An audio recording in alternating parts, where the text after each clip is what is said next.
لقاءاتنا مع أطفال تاني جمال في حفل اليوم العالمي للموسيقى، وهنتعرف عليهم وهيقولوا لنا يعملوا ايه النهارده في الحفلة. ممكن نتعرف عليكم بقى وكل واحدة اسمها ايه؟ أنا اسمي جود. وانتي؟ نور. نور؟ شاطرة يا نور. هتعملوا ايه في الحفلة النهارده؟ هنرقص باليه مع الليلة الكبيرة. الليلة الكبيرة. وانتي؟ برضو هرقص باليه في الليلة الكبيرة. جميل خالص. طب انتوا اتعلمتوا الباليه ده فين؟ اتدربتوا قد ايه علشان تعملوا حفلة زي دي عشان تقفوا على المسرح؟ احنا كنا بنتدرب هنا في الأوبرا وبقالنا كتير يعني كذا سنة. كذا سنة؟ وانتي؟ برضو كذا سنة بس يعني أقل منها شوية. انت عندك كام سنة؟ 8 سنين. 8 سنين؟ ده انت حلوة خالص. طب ايه اللي خلاكوا مثلا دلوقتي ان انتوا مش ما عندكمش قلق ولا خوف انكم تروحوا دلوقتي تقفوا على المسرح عادي؟ يعني هتعملوا فقرة وهتعملوا مسرحية والليلة الكبيرة ورقص باليه.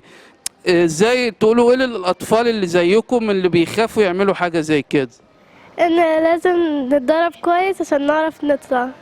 وانتي؟ برضو لازم نتدرب كويس عشان نعرف نطلع. انتوا الاتنين اخوات فبتقولوا نفس الكلام، صح؟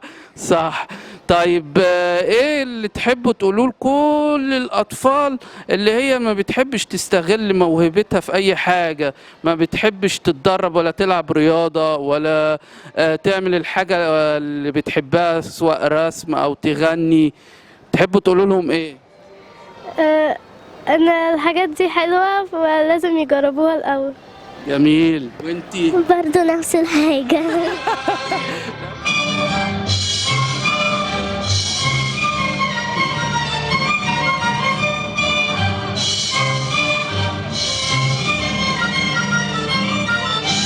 حمص حمص ده اللي ما يرقص عمار يرقص.